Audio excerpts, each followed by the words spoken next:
free when my people to prosper and hold it down.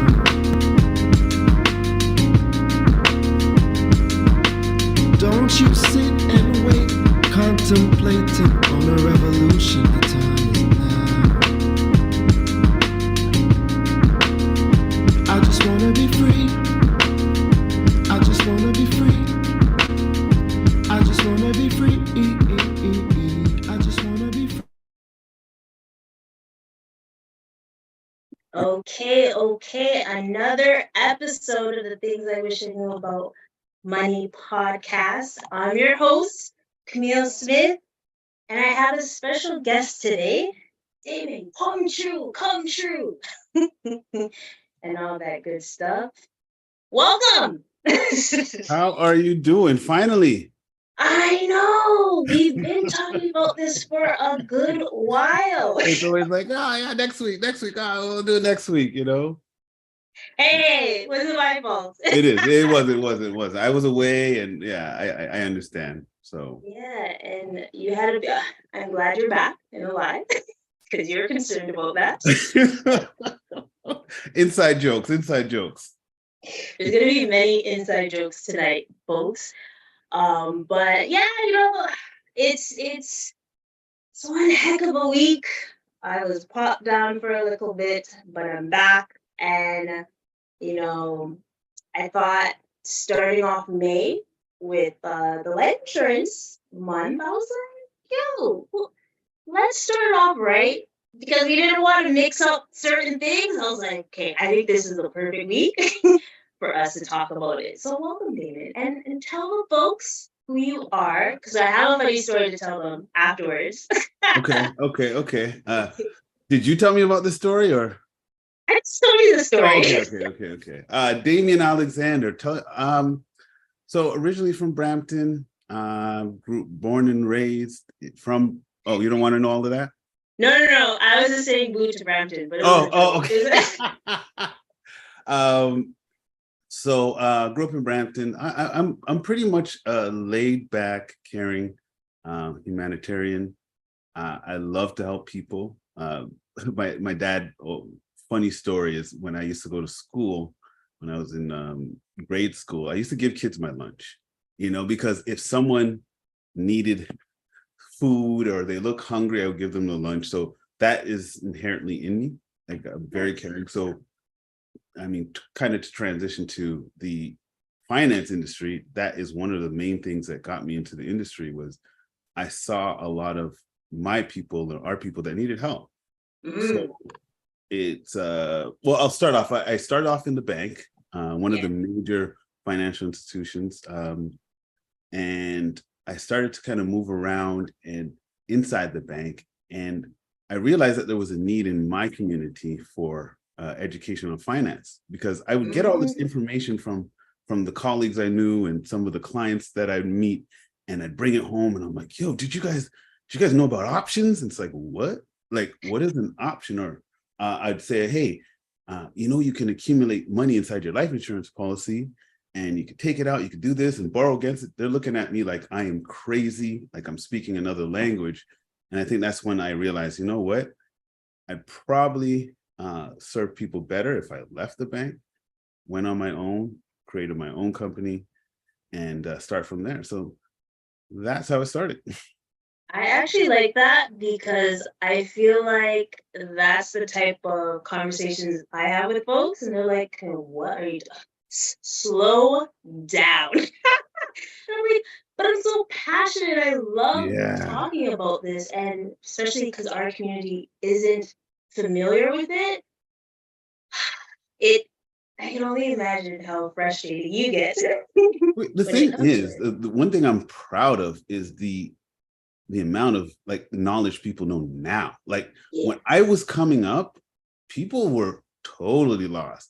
Now I'm seeing it online. I'm seeing it on Instagram. I'm like, whoa, a lot more people are getting into the financial field and learning a lot more. It's something that should be in schools. They're slowly putting it in schools, very slowly, but I'm actually proud because I'm seeing a lot of younger Black youth actually interested in finance. Like me coming up, me interested in finance, I was a nerd, like, oh, finance, but now it's a cool thing, and I love it. I'm glad. Yeah. No. You know what? I'm glad we're nerds together because there's something about finance that people are like, it's boring. It's not interesting. But I feel like when it comes to you and when you relate with finance, you're able to show a holistic side and also show like your story. And that's what I like really appreciate about you, because I've seen your stories on like WhatsApp, Instagram, and I'm like, support and like this and everything. So that's really a key with trying to get folks familiar with finance and stuff, and especially the options. I remember we had that discussion. We're not going to talk about it today. Yeah, we're not going to get into options today. But funny, I don't know how you got into it, like what sparked your interest, but I know exactly, as far as me, what sparked my interest was, have you seen that movie Trading Places with Eddie Murphy? Yeah. That was for me. That was when I was like, what is this? Like seeing this young black guy come from nothing. These two white guys say, okay, we're going to do a bet and we're going to see if this guy could make it. For me, it was so intriguing. And after that, I wanted to know more. So I started asking my dad. We didn't have the internet, so I had to go to the library and you're look not up aging yourself. Yeah, let's ignore the gray hairs. But I will say this: my father, and the importance of having fathers in your life, he really pushed me. Like there were so many times during my path where I was like straying, like, oh, I want to be a rap artist, or I want to, be an actor, or I want to do this, I want to do that. And he'd keep pushing me back to the path that I was supposed to be at. But I would say Trading Places, as soon as I saw that movie, I wanted to learn more. And I had that guidance of my father to keep pushing me towards that. Even though a lot of times down that road, I would look, hey, that looks interesting. You'd be like, no, this is what you got to do. Big up to the fathers that set people in the right path and direction, because that's so important in our community as well. So I'm glad that he was able to, even though you're like, this one and that one, you're like, no. This is the path that you if I show you the list of things that I was like, I think I'm gonna try this out. He's like, no. Or I'll try it out for a bit. You kind of look at it, it's like, no. Yeah. So it's like, just focus here. You're good. Nice. And so the Trading Places was the thing that got you into. And what about, and because I don't think I've spoke to anyone that considers themselves a CLU, which is Chartered Life Underwriter. You got it. So I kind of want to go deep into that. Like, what is that role, and how do you enjoy that role in your community? Yeah, so in the industry, so the industry right now is changing a lot. The financial industry. We're seeing a lot of people pop up and say, I'm a financial guru, or I'm financial this and financial that. So the regulators now are saying, like, wait, we need to figure this out. We need to, okay, you're this. It's very confusing. The barrier to entry into the life insurance industry is you take one exam, which is the life insurance exam, and you're there. Now what they're trying to do is kind of condense it, make it harder for people to get in, because people with designations, they kind of want them to be ahead of everything in a sense. I saw this years ago, and I saw it coming. Plus, for me, when it comes to finance and my craft, I always want to keep learning. Always. That's why, I want to keep getting those plaques, stacking the plaques. Because you can never stop learning, and that's you being an expert. So when it came to life insurance, the Chartered Life Underwriter designation was it for me. So It's basically for elite financial professionals. They want to develop skills so they can raise the bar when it comes to financial solutions, right? So that would be individuals, business owners, professionals. We look at risk management, wealth creation, wealth preservation, estate planning, and wealth transferring, right? One of the key things, or one of the strategies that we can use, just an example, is what is called an estate freeze. So an estate freeze is basically, let's just say I have a business and it's been running for years and it's doing well, and I have some kids. And I get to the point where I want to retire. I want to get out of this business and retire, but I just don't want to sell it to anyone. I want to make sure it trickles down to my kids. So an estate freeze is, let's just say you look at your company and say, okay, we've grown to this plateau, and we know we have a lot more to grow. But I, as the business owner, don't want to sell it now and take that big tax liability. Right? So what I'm going to do is I'm going to take that and I'm going to freeze the worth of my company, right? Okay. And I'm going to exchange shares. So there's shares inside the company. So I'm going to give my kids, it's going to get a little complicated. I'm here, folks, right? Have your notepad. I'm going to give my kids the common shares. Yes. And in return, the kids are going to give me preferred shares. So now preferred shares, they pay out a consistent dividend. So preferred shares stay basically steady. They don't really move up and down. So if you go on your online trading account and you look up for preferred shares, you're going to notice these shares don't really go up in value, but they have a consistent dividend that pays out every month or every quarter. Whereas with the common shares, they do go up and down, and some of them pay dividends and some of them don't.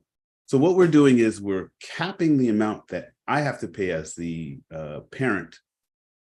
We're capping that value, so I don't have to pay any capital gains, and we're basically giving it to our kids and then our kids and so on and so forth. So in actuality, it's going to keep going on and on and on. Yes. However, there's what is called a 21-year rule. I'm getting a little too deep. So after 21 years, you got to collapse it. We're not going to get into that, but oh, I want to learn more about that.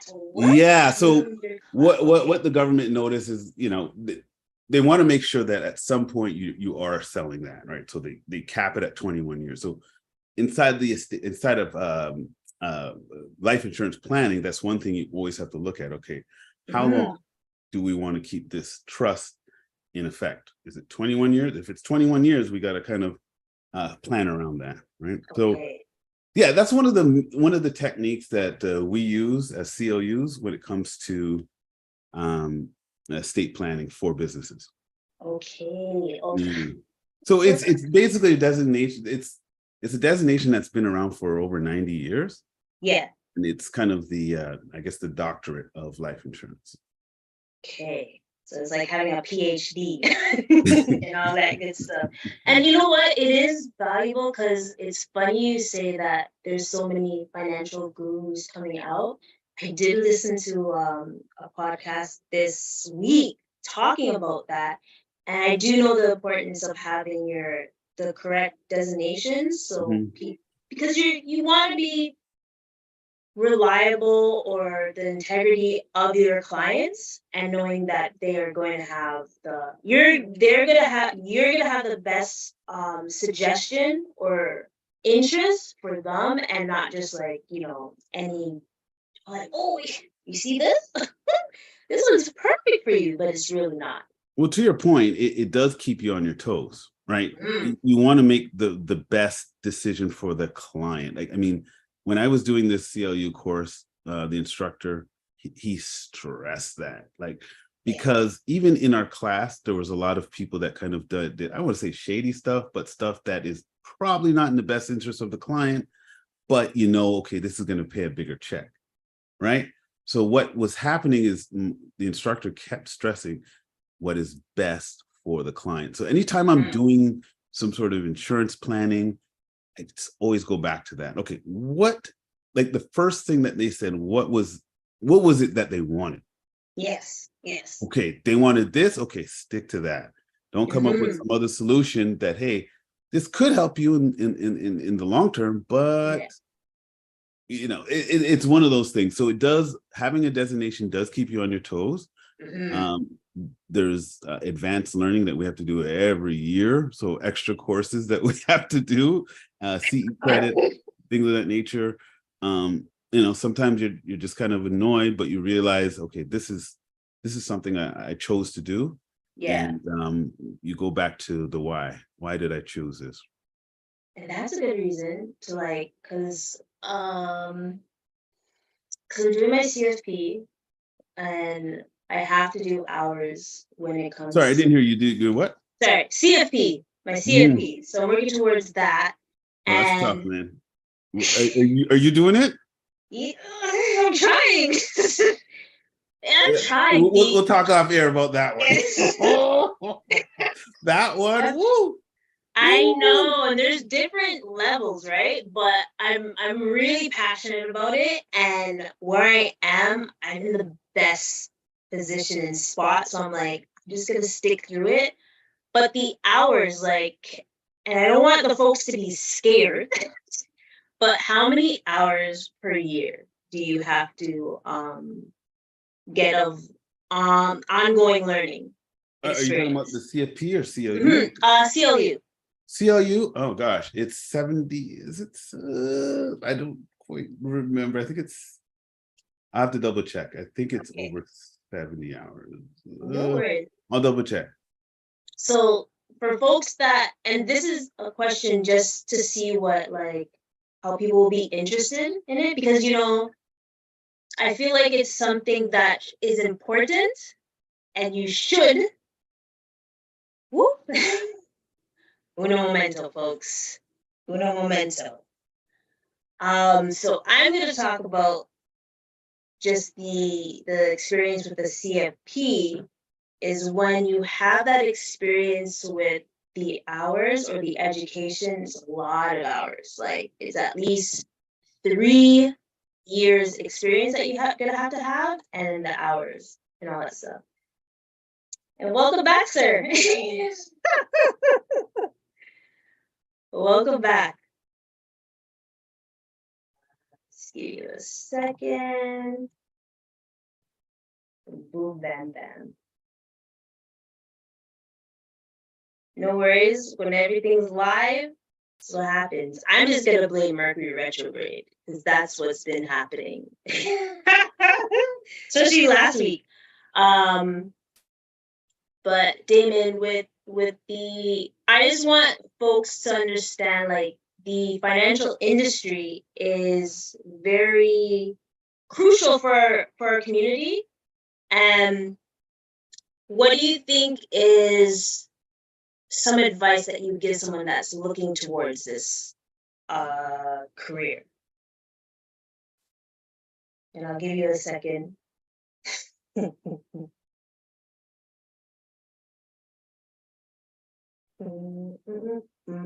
There we go. Okay. There we go.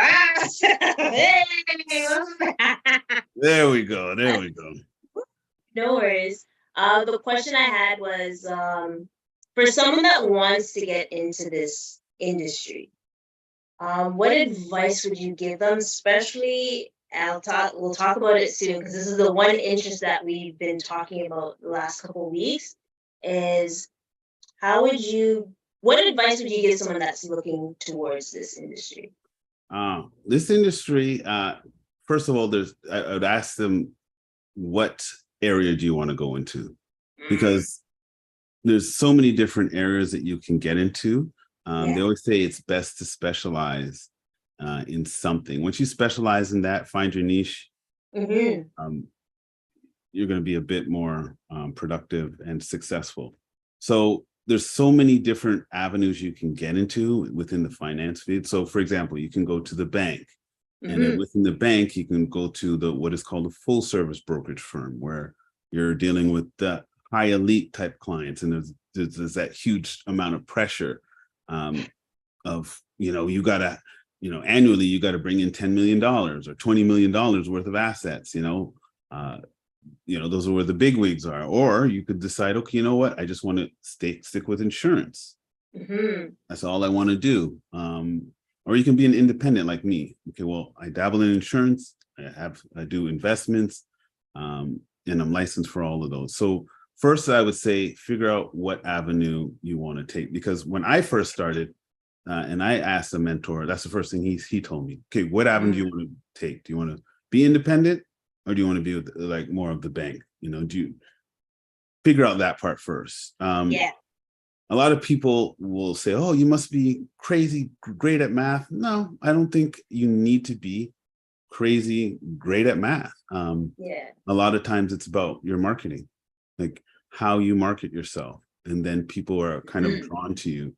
Yes. They'll relate to you more. A lot of times, I don't know about with you, but I'm not using complicated math when I'm coming towards a solution.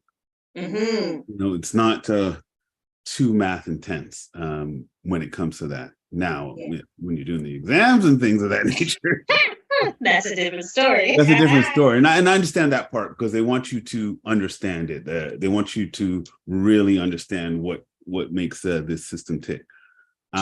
Yeah. So first, I figure out what area I'd want to go to, and what I'd want to specialize in. True. And I love what you said about the marketing.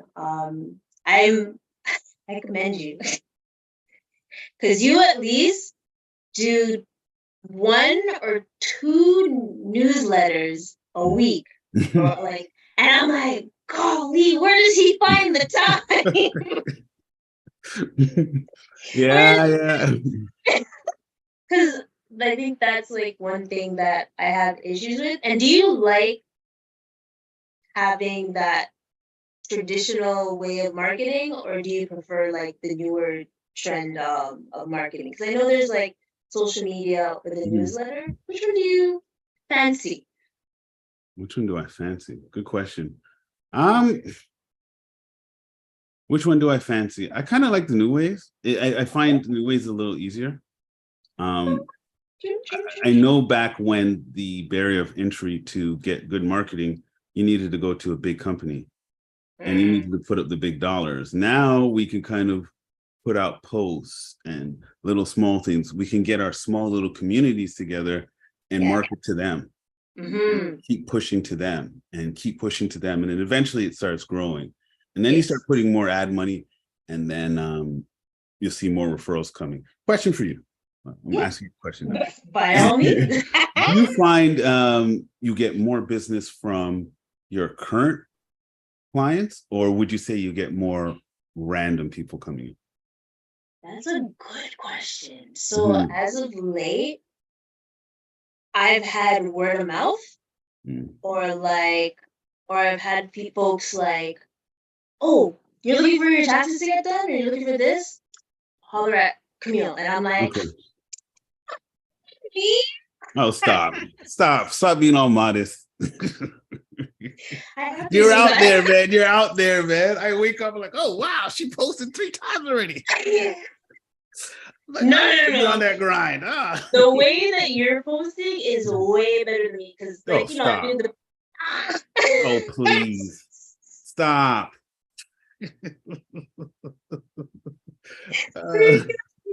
Because like, I won't lie, like the month of April, because it was tax season, it was very difficult for me to even put a post. I think I put like 1 or 2 posts, and I was like, that's the only thing you guys are getting from me. I'll do reposts, because I see that like you and other folks have the time to post and make reels. And I'm like, I'm okay with supporting other folks, because that's the way it should be, because there's going to be things that I miss that I want to talk about, but you mentioned it. So I'm like, oh, perfect. Let me just share that. Like, the webinar that you had the other day, shout out for the gift card. Oh, you won. Yes, you won the gift card. Woo. You spoke about the banks collapsing, and I was like, amazing, because I knew about it a little bit, but I didn't have in-depth information about it. So I love that you were able to share that and bring it to the forefront, and that's what it's about, supporting each other, because there's going to be things that we're not going to be able to cover all at once, right? And to your point, that the whole U.S. bank collapse, and that was such a hot topic. I had to run with it. It was one of those. I already had the overall concept of the Build, Protect, Transfer webinar. But once that started happening, I go, it's so important. Whatever I had on deck that I planned before, that's got to be on pause. Let me concentrate on this, because it was so important to me to kind of let people understand exactly what was going on, and alternatives, like there's alternatives to the bank, like insurance. Bam, bam, bam. And you're able to, show people different avenues. And I love that. And you know, it's a joke. There's something happening in the personal finance every freaking week that you can be like, ooh, let me pivot from what I was going to talk about and have it relate with what's happening right now. And I know the biggest thing that's happening right now, and you're the reason why I got more interested in it, because someone told me like in January about Chat GPT. And I was like, yeah. I was like, guys, this is not going to affect the finance world. Like, someone showed me like about teachers, or like, oh, the teachers are gonna like have to see how plagiarism is going. I'm like, but what finance? But then when we met at the second time, because there is a story, we see each other at the ACDN events in February. And you know what? I'm going to tell you folks, you know when you see someone, but you don't know where? And I was like literally talking to Christopher Lawrence, and big up Christopher Lawrence. He's having a second network mixer May 17th. So we better see all of y'all there. Everyone's going to be there. So then I was like, yo, Christopher, who's this guy? And as soon as I said that, you came walking up to me, you're like, hey, how's it going? I was like, hey. People, she did one of the, hey, and I'm like, Damian, remember you met me? Yeah. And after all, like, she does not remember where she she played it off pretty good at first. Like, yeah. I was like, she's good. Holy shit. And you just like blew my mind with like, yo, have you tried Chat GPT? I was like, I saw it, but I was like, nah. You're like, no. Let me show you something. And yo, since then, I've been sending you videos. I'm like, look what happened. I was able to do this so quickly. It was so funny when I was telling you, you're like, okay, cool. And I'm like, no, you don't get it yet. Like I wanted to just look at this thing, and you're like, okay. I go, no, you don't get it. You don't get it yet. I had to send you that email. I go, read this, go step by step. And you're like, okay. I think it was maybe a week or two later, she started sending me like, oh my gosh, did you see this? Did you see? I was like, okay, good. I got through to one person. I'm really hurting. Because when I found out about it, it blew my mind. I was just like, I was experimenting so much with it. I did, I think the first thing, I was like, let me try this thing out. Write me an essay on the speech by Martin Luther King beyond Vietnam. It started going. I'm like, this thing is, oh my gosh. And I just kept trying and trying. It got to the point where I was like, I got to tell more people. They need to get on this. They need to get on this. So. And look how it's evolved since February. It's funny you say that, because I was talking to a friend of mine in the industry, and I was kind of like, yo, we got to prepare for this. We got to be very ready. And he's like, yo, things are not going to change for the next 10 years. I go, are you seeing how this thing is moving? I don't think it's going to be 10 years, bro. Like, and he was like, I don't know. I was like, this thing is moving really fast. Like, to the point, I don't know if you noticed, where there's a way that you can put something in Chat GPT, and there's another program where it will literally do a video for you. Did you see that one? Yeah. I've seen it make a PowerPoint presentation within 30 seconds. And I was like, yeah. That's it. That's my expression. I'm like, what more do I need? I just like literally have to like set like, an hour or two of my time every day or week or weekend. Just like it's absolutely ridiculous. So would you say, are you paranoid about it with the industry?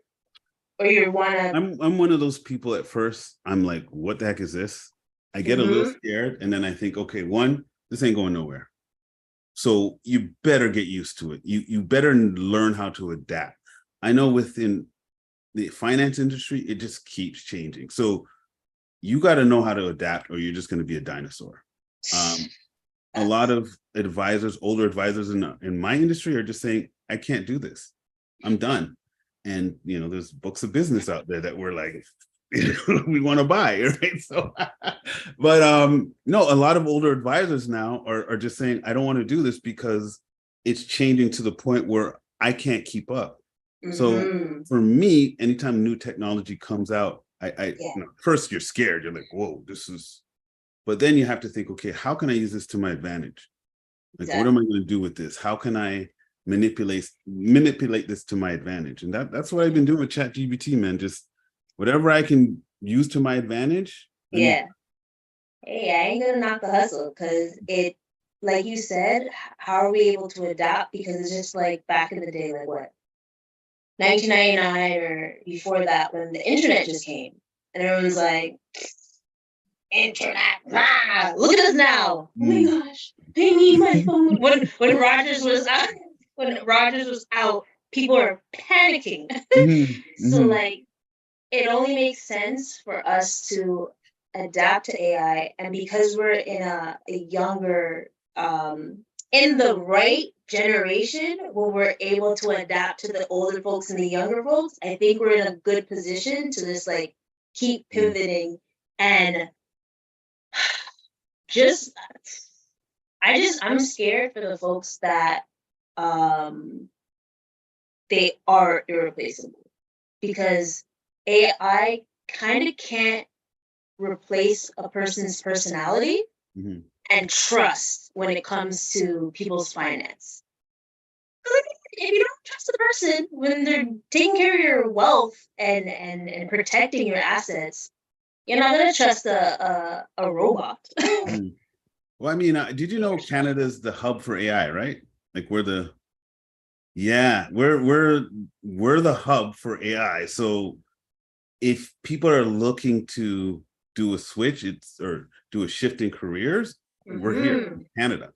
So people have to recognize that. Like prior to me doing my attempt to my CFP, which was, I was thinking of going into AI. That was not because I wanted to leave the financial industry, but I saw that, okay, well, for some reason, this is going to, interconnect. So let me get on that, right?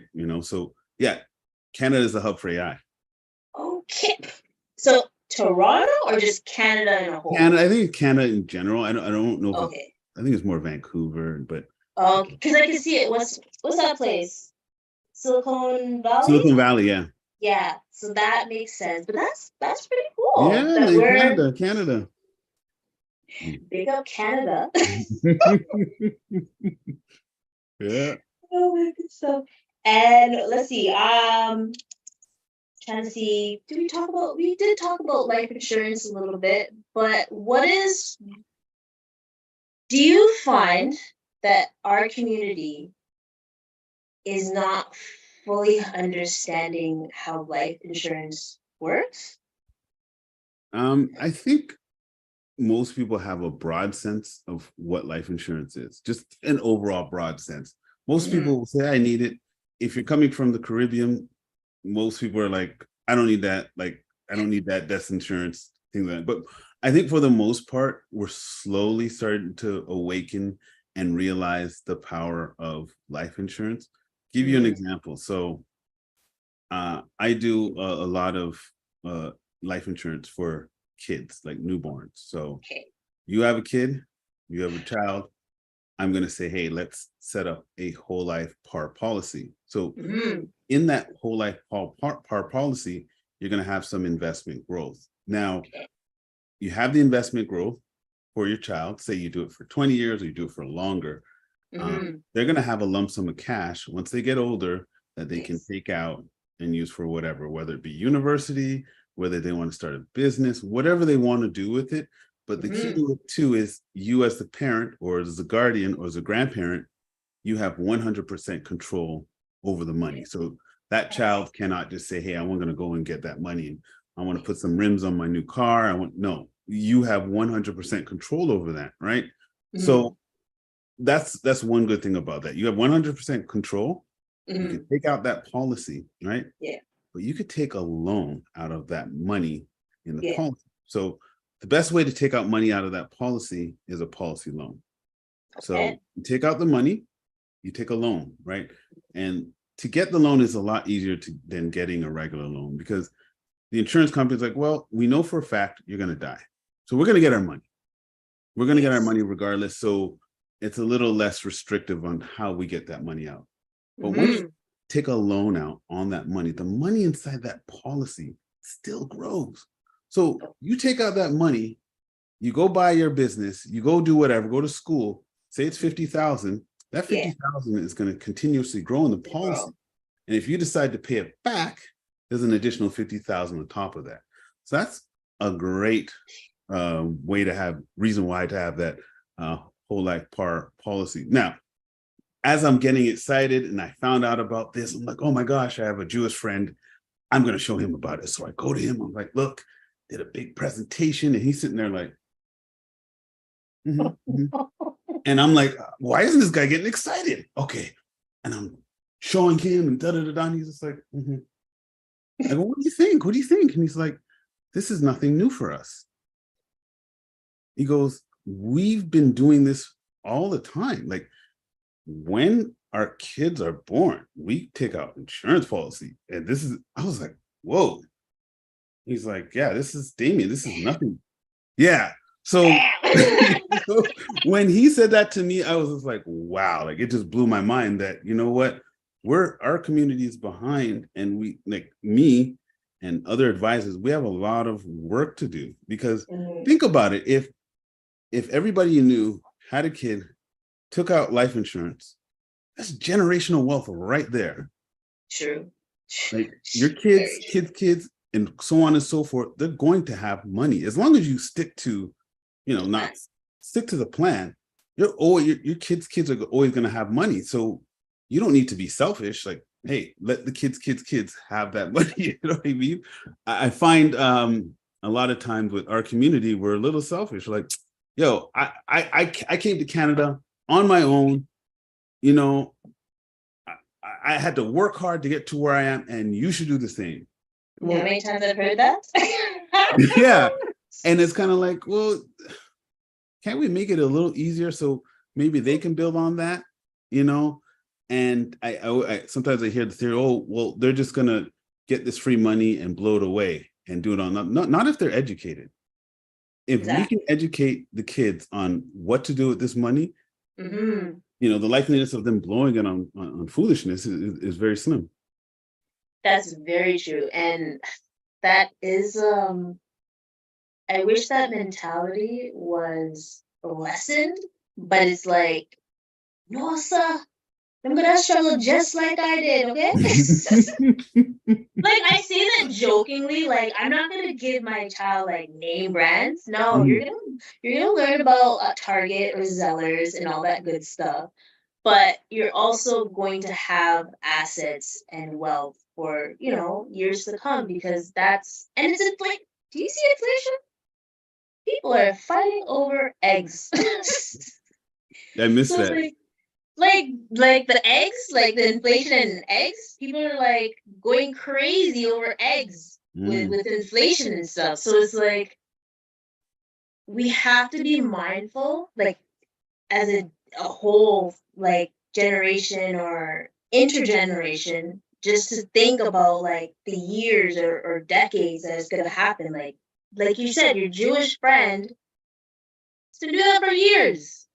Like, you guys are just now learning this? I was sweating, and he's just like, this is.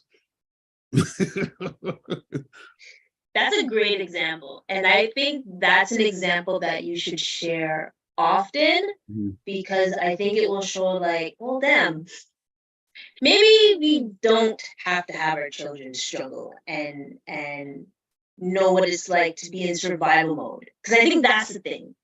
We've been in survival mode for so long that we just want everyone to survive. No, let's thrive. I think also, I'm going to get a little off tangent. I think it has something to do with religion too, because we don't really have one kind of religion that we all follow. So if we had a community of one religion that we all kind of follow, there'd be that discipline to say, hey, you can't, whatever God, you can't disappoint this God. But I think we're kind of fractioned out in so many different places. Not to say it can't be done.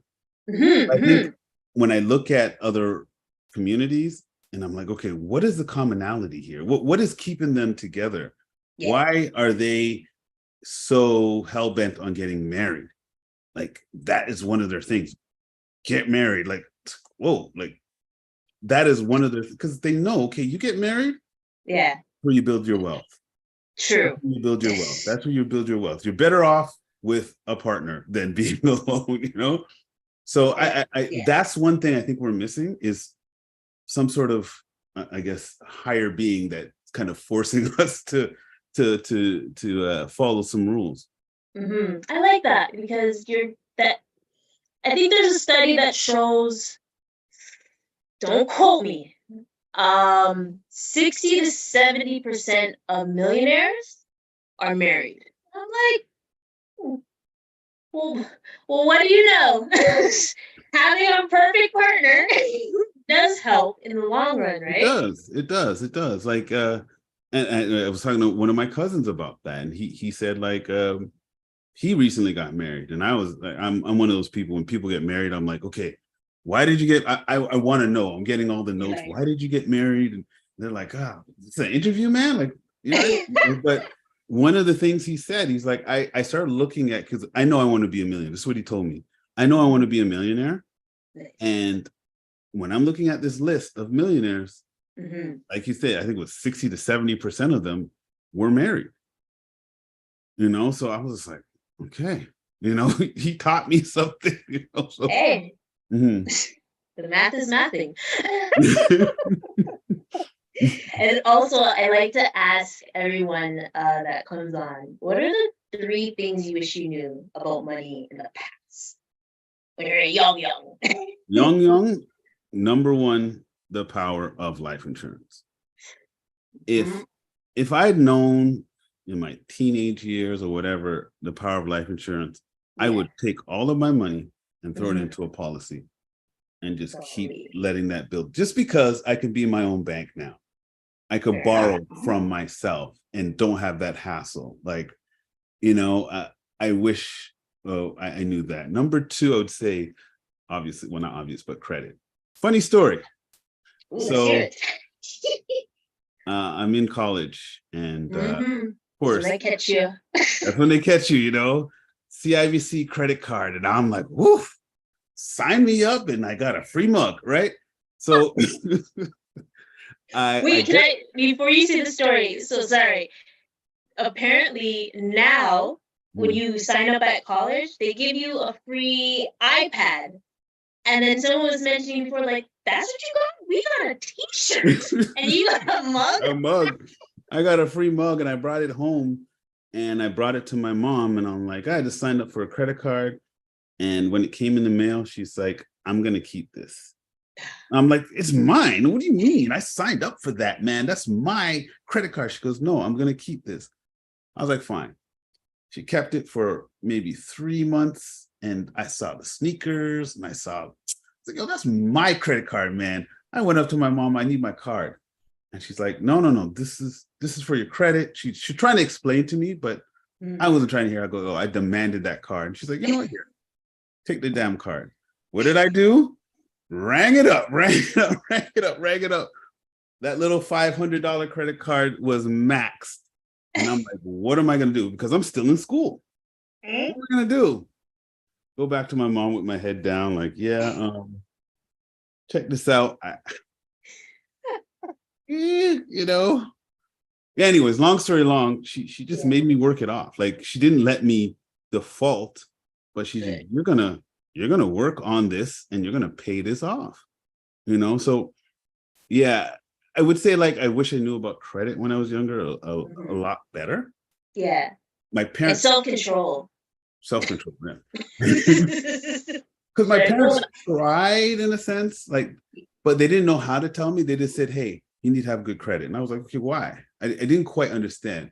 If I understood the reasoning, because I noticed when I was younger, when people or when parents would say, don't do this, and I don't get the why I shouldn't And do you it. do. I'm going to do it. But when I get the why, okay, don't do this because, you know, you're going to mess up your future and you won't be able to buy this and this and that, da, da, da, da.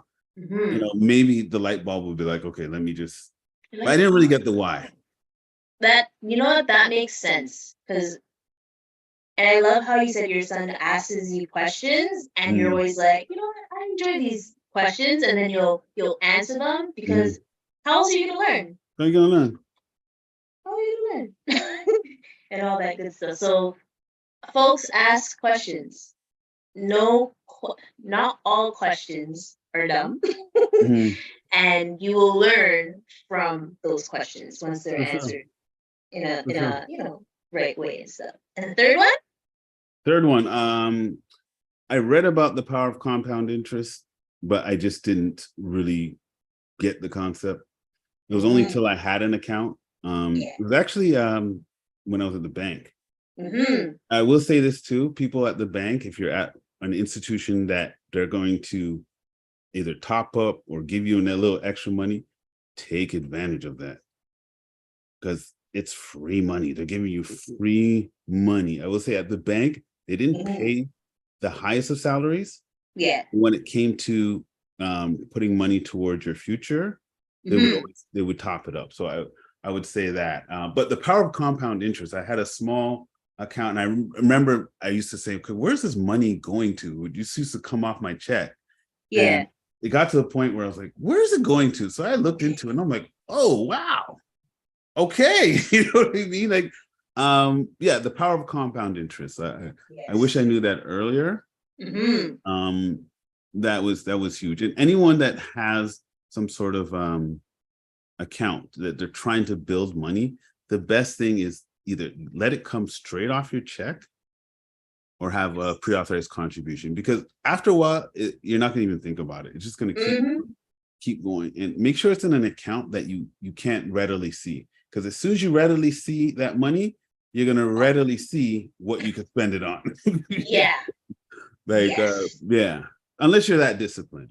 I find most people are not, which is not a bad thing, but I find most people, they're trigger happy when it comes to that.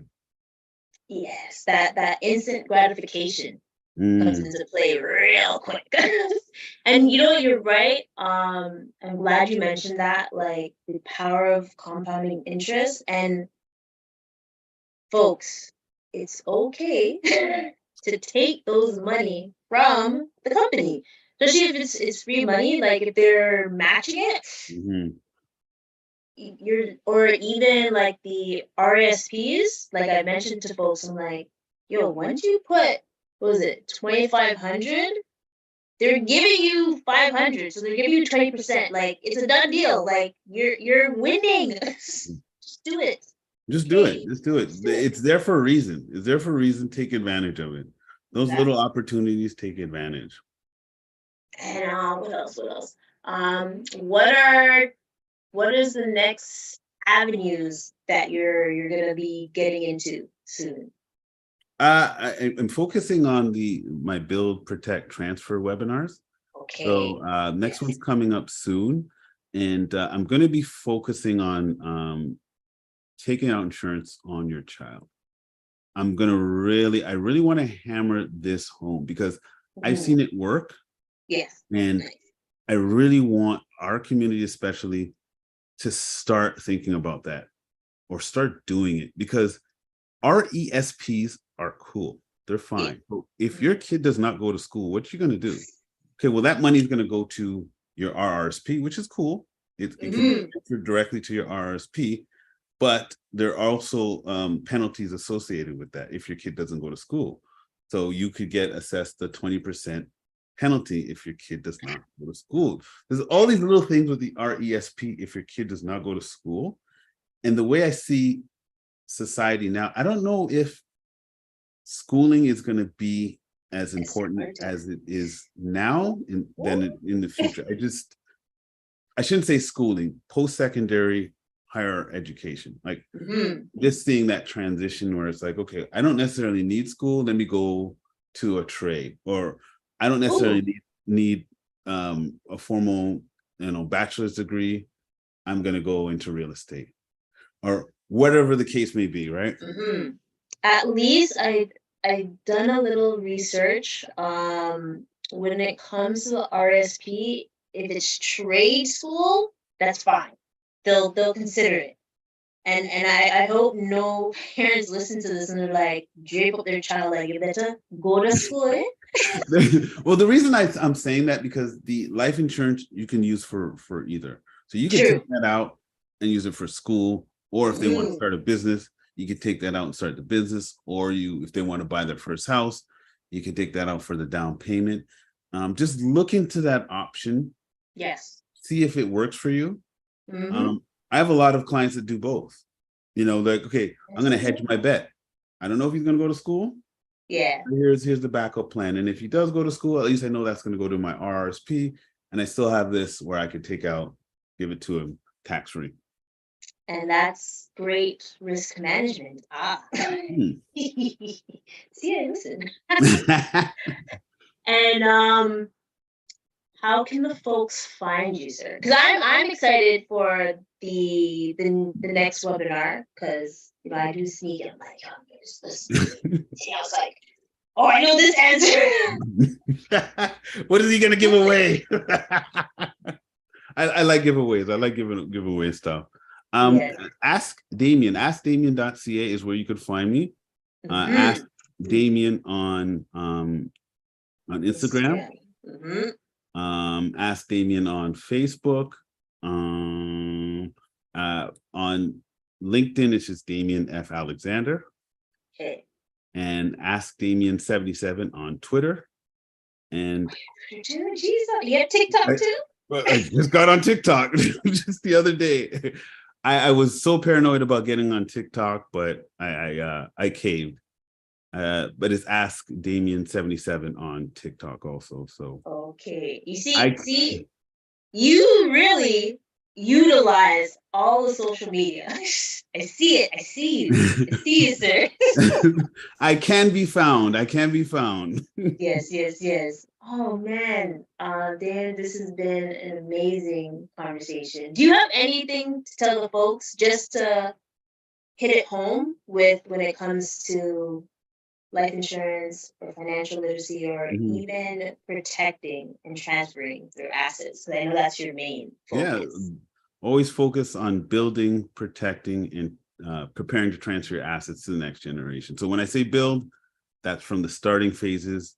Look at ways to build your assets, whether it be through real estate, whether it be through investment loans. A lot of people don't know about investment loans. I know it gets a bad rep, but I'm a strong, I really believe in investment loans, because they're kind of like a miniature house in a sense. Investment loans, and it gets you to where you want to go a lot faster. If you want to know more, contact me, Ask Damian. Build, protect, and transfer to the next generation. So you want to protect, that's your insurance. You want to protect your assets. You want to make sure that if something were to happen to you, that you get paid out. Your loved ones get paid out, and then transfer to the next generation in a tax efficient way, right? So it's one thing to set it up for a transfer. Is it tax efficient? And that's where the CLU education comes into play. Nice. And that's very true, because what I've learned after this tax season is everyone hates paying taxes, but are they willing to sit down with someone to have those tax strategies or tax efficient ways to Mhm. not pay as much tax? And I'm pretty sure they'd be able to gain a lot of knowledge and experience from you. Thank And you. I appreciate, no man, I appreciate Thank you. No, I you. appreciate you, man. I like watching your episodes. You don't discriminate on who you really could bring on, because there's so many different avenues of people that come on that you want to talk to, and you're Mhm. easy to talk to. I don't feel threatened. You're No laid back. threats. Yeah, so No it's good, threats. man. And I'm inspired by the grind. You know what I mean? Like when I see someone doing their thing and pushing it and keep going, that inspires me. And I say, okay, I gotta keep going and keep pushing. So when I I see someone appreciate like it. you and you're Yeah. posted, I'm like, okay, well, I gotta post too. I gotta keep it up, man. I gotta, so Yeah. keep it up, man. And another thing, one more thing, Yes, yes, yes. is I like the fact that you're promoting other people's stuff. You You always have are posting somebody else's stuff, and that energy is going to come straight back to you, because you are posting other people's stuff. Say, hey, there's an event here. There's an event here. No excuses. I keep reading that. No excuses. No excuses. You should be there. I was cheesed. I was honestly, I'm glad you mentioned that because I went to the event last weekend and I was watching it virtually because I was like, oh, virtually, you get more you're I'm a multitasker. So you're Yeah. able to do more things while it's virtual, but when it's like in person, you kind of have to just like commit to that. And Mhm. if you already said you're going to commit, then commit. And I didn't see people commit like they said, and it was cheesy because there was free food, free parking, free babysitting areas. It's an Ontario Science Center. How cool would that be for Mm. kids? So I'm glad you, and I'm always about supporting folks because as a community we have to, Mhm. work together. And that's the only thing we're gonna be able to do. Like everyone else works together. Why not us? No, Just kudos for that. And don't think that it's not being noticed, because I notice it. I'm sure there's a lot of other people that notice it. And I'm Mm. sure there's a lot of times someone will see one of your posts or your forwards and be like, oh, I'm going to go to that, or I may go to that. I may go to that. Hey, at least you're being truthful, but I appreciate that, and I'm forever gonna support your things. As soon as you post it, I'm gonna share it, and I'm going to definitely share your information in the show notes and stuff. I do appreciate that. I do appreciate I it. know. I wanted to see how I could make a joke with Drake, It's an but I inside had joke. no wittiness. It was enough with having the title. If anyone knows the title or the song, you'll know why, because it's an inside joke. We love that song. We're killing it. I'm Yeah. killing it. I was killing it till certain people were like, ugh. I was on vacation, and my friend, he was like, yo, like, what are we dealing with right now, bro? Like, I But was it's like, yo, lovely. it's hypnotic, man. I can't get it out my head. But I feel like we have to rescue our community some way, somehow. See what I did there? Wow. On that note, folks, make sure you like, subscribe, share, and follow Damian. AskDamian.ca. He's everywhere. He's even on TikTok, and I'm not even on TikTok. On that note, folks, Financial literacy, knowledge is a must. So link the flip boss, watch the result flash, and watch your life change. And for a better cause, you have a business or a plan and want to make it. Yeah, flip and floss, are the one to manifest it. Yeah, and if you want to better manage all your credit, call the boss. Flip and floss, no doubt, then we do it. Yeah, flip and floss, money literacy boss. Yeah, greatness in our blood because we're working for your cause. Flip and floss, money literacy boss. Yeah, boots up your knowledge for your minimal cost. Hey, yeah, flip and floss, money literacy boss. Greatness in our blood because we're working for your cause. Flip and floss, money literacy boss. Yeah, up your knowledge for your minimal